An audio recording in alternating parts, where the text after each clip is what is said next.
लेकिन ये ना कहो कि ब्रह्मा ने सब कुछ बनाया। ब्रह्मा ने समूची सृष्टि बनाई। ब्रह्मा ने मनुष्य रूपा को बनाया। ब्रह्मा ने सबसे पहले सनत कुमारों को बनाया, तो सनत कुमार मनुष्य रूपा, तो इनसे भाई नर सृष्टि रूपा मनुष्य रूपा। मनुष्य रूपा से ये जितने भी नर सृष्टि हुई है ये सब मनुष्य रूपा से हुई। तो ब्रह्मा की समूची सृष्टि में ब्रह्मा ने सब कुछ बनाया, लेकिन सब कुछ ब्रह्मा ने नहीं बनाया। ये भी कहो, एक ऐसा पुष्प है जो ब्रह्मा ने नहीं बनाया, और वो पुष्प कौन है? पुष्प है कमल। एक पुष्प है जो ब्रह्मा की सृष्टि में नहीं है, जो ब्रह्मा ने नहीं बनाया है। ये तुम्हारे साथ जो घूम रहे हैं बाबा, कौन?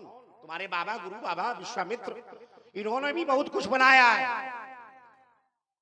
इन्होंने ब्रह्मा की सृष्टि से दूसरी सृष्टि बना दी। तो ये ना कहो कि ये जो सब कुछ है, अगर ब्रह्मा ने गाय बनाई तो तुम्हारे बाबा ने भैंस बना दी। ये सब बाबा ने तुम्हारे बनाई, ये ब्रह्मा की सृष्टि में है क्या? तुम्हारे बाबा ने तो नारियल भी बनाया, ये ब्रह्मा की सृष्टि में नहीं है। नारियल विश्वामित्र ने बनाया। तो कोई आवश्यक नहीं है कि ब्रह्मा की सृष्टि में सब कुछ है। ब्रह्मा की सृष्टि ने सब कुछ बनाया हो ना। ये बकरी बकरा जो कुछ है ये सब तुम्हारे बाबा की सृष्टि में, ब्रह्मा की सृष्टि में ही नहीं।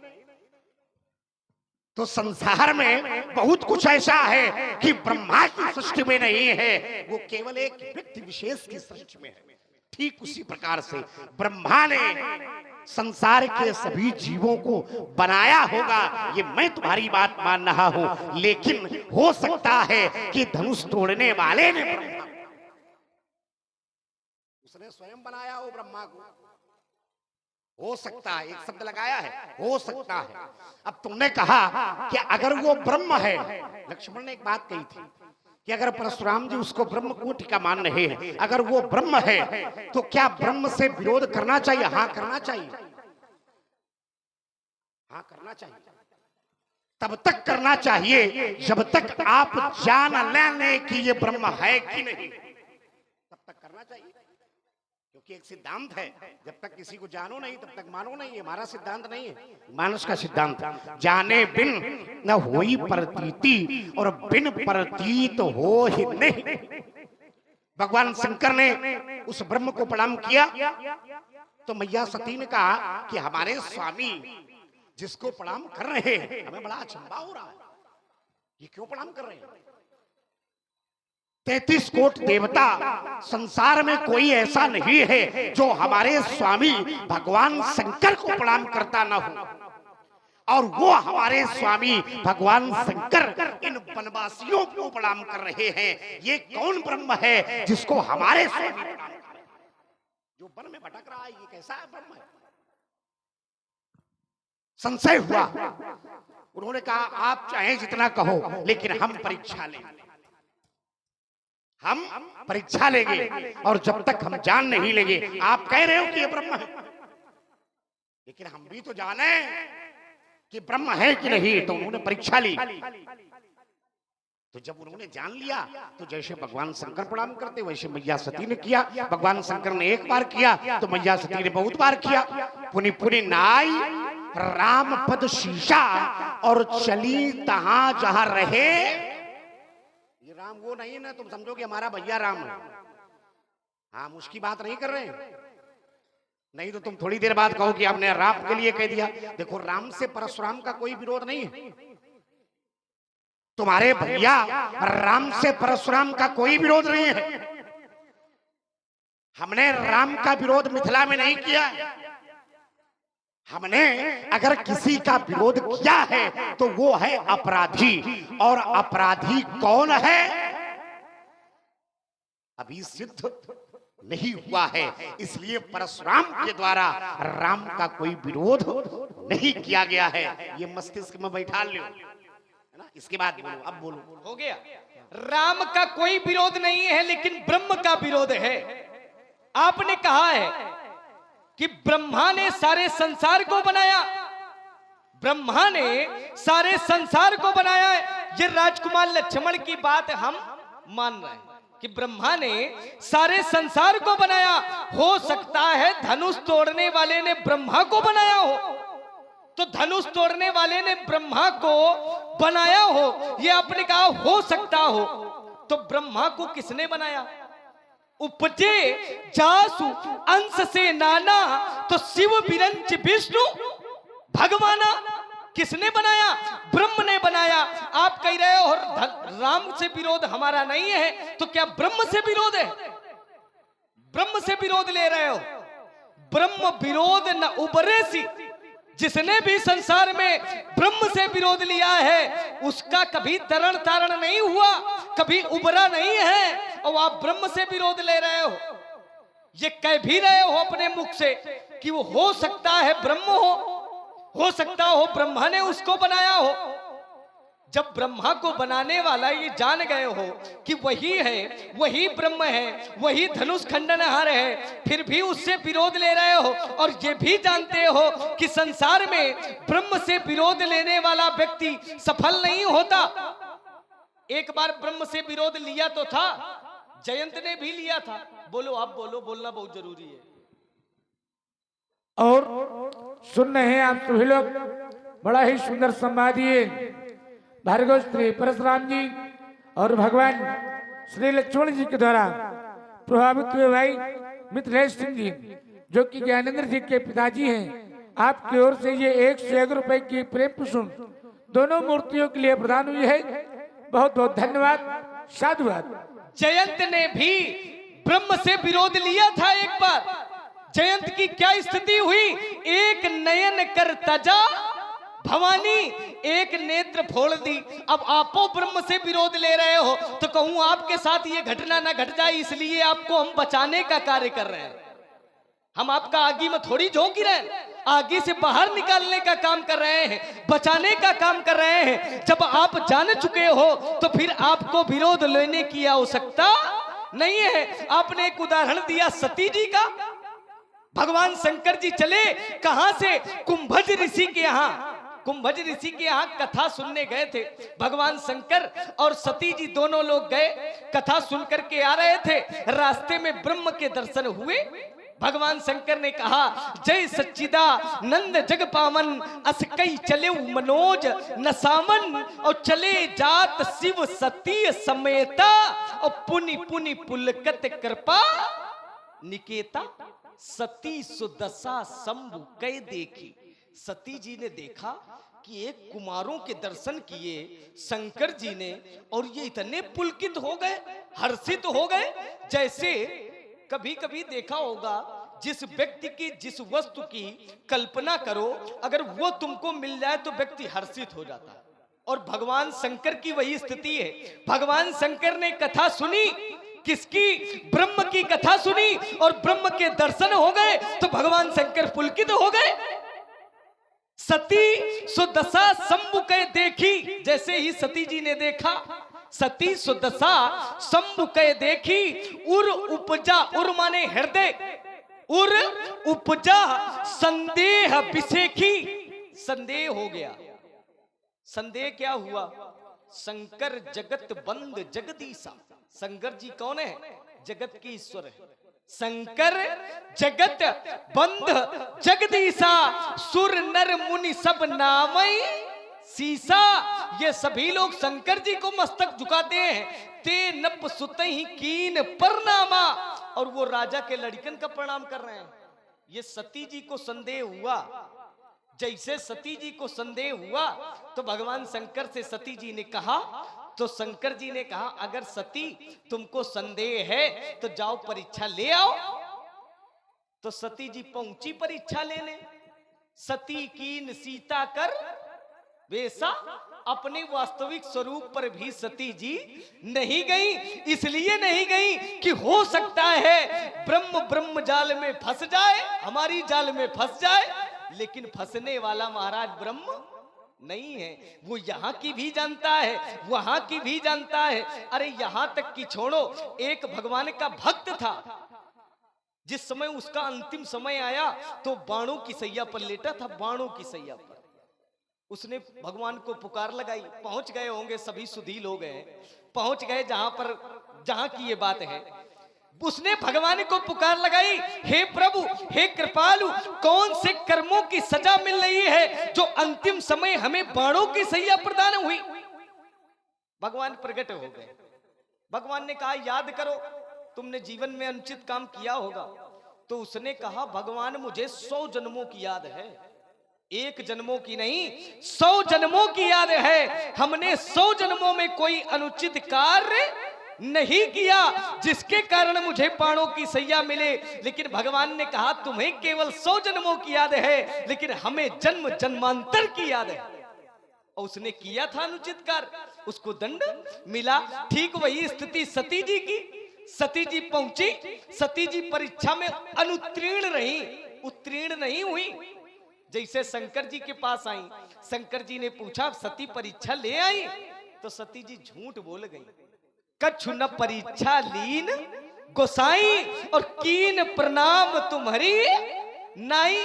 जैसे आपने प्रणाम किया था वैसे हमने भी प्रणाम किया। तब भगवान शंकर ने क्या किया?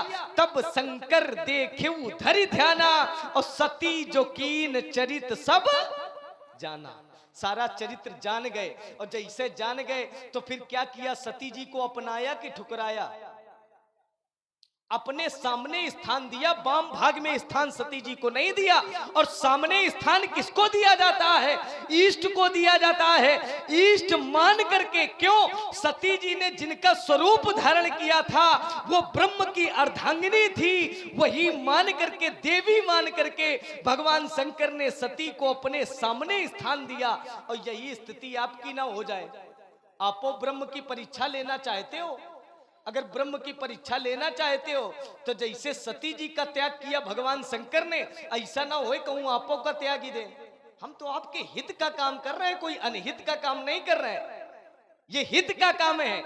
आपको एक अच्छी रास्ता दिखा रहे हैं, अच्छा मार्ग दिखा रहे हैं। जैसे कोई व्यक्ति मार्ग से जा रहा है, मान लो आप के गांव आ रहा है, भेड़ी आना है, अब रास्ते में कोई भटक गया। अब हमारे जैसा कोई व्यक्ति होगा तो ये बता देगा कि इस रास्ते से चले जाओ तो आप वहां तक पहुंच जाओगे। लेकिन अगर कोई आपके जैसा व्यक्ति होगा तो बताने की जगह भड़का जरूर देगा कि इस रास्ते से नहीं, इस रास्ते से जाओ तो आप जल्दी पहुंच जाओगे। भाई, सती जी ने परीक्षा जिस समय भगवान की ली तो सती जी का भगवान शंकर ने त्याग कर दिया। फिर सती जी को अपने वाम भाग में स्थान भगवान शंकर ने नहीं दिया। ठीक उसी प्रकार से आप भी जान गए हो कि धनुष तोड़ने वाला ब्रह्म है, फिर भी आप उसकी परीक्षा लेना चाहते हो। तो कहीं ऐसा ना हो शिष्य रूप से आपको भी भगवान शंकर ठुकरा दे। ऐसा हो भी सकता है, कोई बड़ी बात भी नहीं है। ऐसा हो भी सकता है, कोई बड़ी बात नहीं है। आपने एक मानस का सहारा लेकर के कहा भगवान की परीक्षा ली जाती है, जाने बिनु न होए प्रतीति। जब तक हम जानेंगे नहीं तब तक हम मानेंगे नहीं कि धनुष तोड़ने वाला कौन है। सही बात है, जब तक व्यक्ति जानता नहीं तब तक मानता नहीं। लेकिन इतना तो लोग मानते हैं कि भगवान भगवान है, इतना तो मानते हैं कि इतना भी नहीं मानते। अब मान लो व्यक्ति है, हम व्यक्ति की सामर्थ्य को नहीं जानते, व्यक्ति की शक्ति को नहीं जानते, तब तो हम परीक्षण कर सकते हैं। लेकिन भगवान की शक्ति को बताने की आवश्यकता नहीं है। भगवान की शक्ति तो त्रैलोक पर व्याप्त है, भगवान की शक्ति बताने की आवश्यकता नहीं है। अगर हम एक क्षण भी सांस लेते हैं तो ये भी भगवान की मर्जी है। एक क्षण भी हम अगर चलते हैं तो ये भी भगवान की मर्जी है, किसी और की मर्जी नहीं है। आपने कहा जाने बिनु न होए प्रतीति, और बिनु प्रतीत होए नहीं प्रीति। जब तक हम जानेंगे नहीं तब तक हम मानेंगे नहीं। तो महाराज जानोगे कैसे? जानोगे कैसे? जानने का भी कोई उपक्रम होगा, कोई साधन होगा। सोई जानत जय देव जनाई। जब तक वो जनाएंगे नहीं तब तक आप जानोगे नहीं। जब तक आप जानोगे नहीं तो फिर मानोगे नहीं। जनाने वाला कौन है? ब्रह्म जनाने वाला है। सोई जानत जय देव जनाई, और जानत तुम्ही होई जाई। तुम्हारी कृपा तुम्ही रघुनंदन, और जानी भगति भगति उर चंदन, जब तक उनकी कृपा नहीं, उन ब्रह्म की कृपा नहीं, राम जी की कृपा नहीं, तब तक जानने वाले भी आप नहीं। द्वितीय बात आपकी, आपने कहा हमारा विरोध राम से थोड़ी है, हमारा विरोध लक्ष्मण से थोड़ी है, हमारा विरोध जनक से थोड़ी है, हमारा विरोध तो अपराधी से है, अपराधी से। ये शब्द जो आपका है, ये महाराज शब्द ही खल रहा है। अच्छा, अपराधी कौन होता है? अपराध करने वाला। और यहां अपराध किया गया है कि अच्छा कार्य किया गया है? जैसे किसी की पुत्री का विवाह है, अब किसी के अधीन है पुत्री का विवाह, और वो कार्य मान लो कर दिया जाए, तो ये अच्छा कार्य है कि बुरा कार्य है? रहा विवाह चाप अधीना, ये विवाह किसके अधीन था? धनुष के अधीन था। मान लो अगर धनुष न टूटता तो पुत्री का विवाह न होता, तो ये अच्छा होता कि ये अच्छा हुआ है? पुत्री का विवाह न होता तब अच्छा होता कि धनुष टूट गया है तब अच्छा हुआ है? पुत्री का विवाह ना होता तो ये महाराज बुरा कार्य है। पुत्री के विवाह में कभी विघ्न नहीं उत्पन्न करनी चाहिए। पुत्री के विवाह में जितनी सहयोग कर सकते हो, जितना सहयोग कर सकते हो, उतना व्यक्ति को सहयोग करना चाहिए, कभी विरोध नहीं करना चाहिए। ये धनुष किसके अधीन था? अगर विवाह किसके अधीन था? धनुष के अधीन। अगर धनुष न टूटता तो विवाह न होता। धनुष टूट गया है तो एक टूटा दो मिले, एक गया दो मिले, तो इससे व्यक्ति को प्रसन्नता होनी चाहिए, इससे क्रोध फिर नहीं होना चाहिए। एक बात और आपकी, हमने कहा था धनुष तोड़ने वाले ने धनुष को कैसे तोड़ा है? तो भंजे चाप प्रयास बिन जिम गज पंकज नाल, जैसे मतवाला हाथी कमल की डंडी को तोड़ देता है, धनुष तोड़ने वाले ने वैसे ही तोड़ा है। तो आपने कहा कमल की डंडी जब हाथी तोड़ता है तो क्या उसमें ध्वनि होती है? नहीं होती है। अच्छा, धनुष में ध्वनि क्यों हुई? धनु गरु था, कठोर था, ये हमने पहले भी बताया था।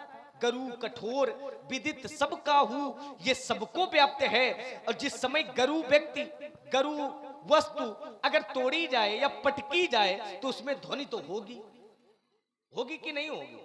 अब ध्वनि तो स्वाभाविक है, और वो साधारण थोड़ी था।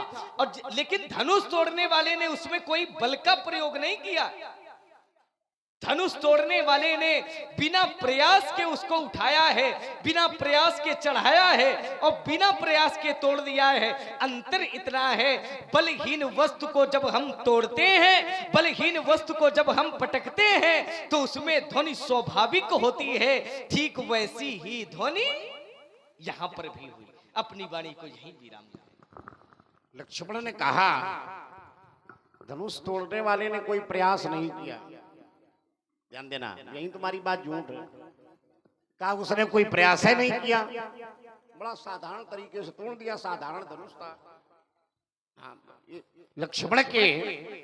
लक्ष्मण के मस्तिष्क में जो धनुष है वो बहुत साधारण है। स्वामी, हमने साधारण धनुष कहा नहीं। अब ये तुम्हारी बात हो गई है। तो बीच में ना तो हम बोलते ना तुम बोलो। बात को गलत जो भी तुम्हारी बात हो वो अपने क्रम में बोलना है ना। बड़े अच्छे राजकुमार हो, अच्छी भाषा का प्रयोग करो, है ना। लोगों को समझ में तो आवे कि प्रश्न क्या था, उत्तर क्या है। तुमने जिस प्रकार से कहा है, तुमने कहा बड़ी सहजता में उसने तोड़ दिया। अच्छा, सहजता में वही तोड़ पाता है जो सरल होता है। इसका मतलब धनुष कुछ था ही नहीं। एक तरफ ये भी कह रहे हो कि धनुष कठोर था, एक तरफ ये भी कह रहे हो कि धनुष कठोर था, गरु था, और धनुष तोड़ने वाले ने बड़ी साजता में तोड़ दिया ना। साजता में नहीं तोड़ा, उसको भी ताकत लगानी पड़ी, शक्ति का प्रयोग किया है। ले चढ़ावत, देखो चार क्रियाएं की गई, बड़ी अपने में महत्वपूर्ण क्रियाएं। ले चढ़ावत, फिर खैचत, फिर एक शब्द आया है गाढ़े, ये बड़ा महत्वपूर्ण है, इसको भी पढ़ो। गाढ़े, ये जो शब्द गाढ़े है, गाढ़े माने शक्ति पूर्वक, ताकत लगाई गई, शक्ति लगाई गई। और जब शक्ति लगाई गई हो और उसने प्रयास है नहीं किया, ऐसे ही तोड़ दिया, इसका मतलब ये सब घास फूस था क्या? भाई क्या घास का बना हुआ था कि ऐसे ही तोड़ दिया?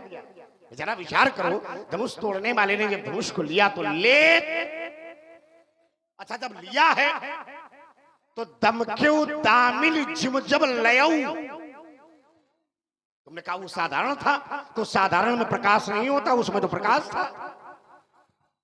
इसका मतलब है कि साधारण नहीं था।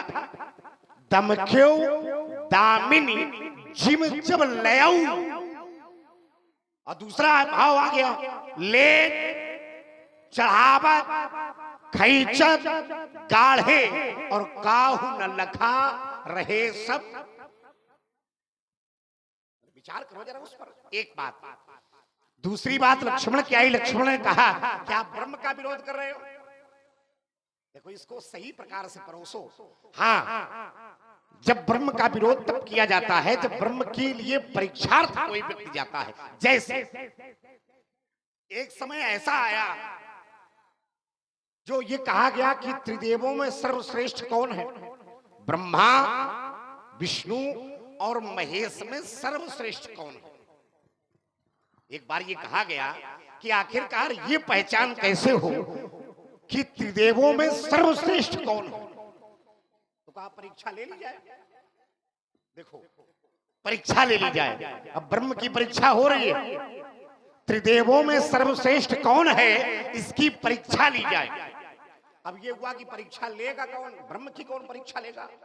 ब्रह्मा विष्णु महेश की परीक्षा कौन लेगा? तो ये हुआ कि आखिरकार इनकी परीक्षा लेगा। तो उस समय हमारे बाबा भृगु आगे आए। भृगु ने कहा कि हम परीक्षा लेंगे। तो बाबा भृगु ने त्रिदेवों की परीक्षा ली। तो जैसे ही उन्होंने भगवान विष्णु के वक्षस्थल पर अपने चरण का प्रहार किया,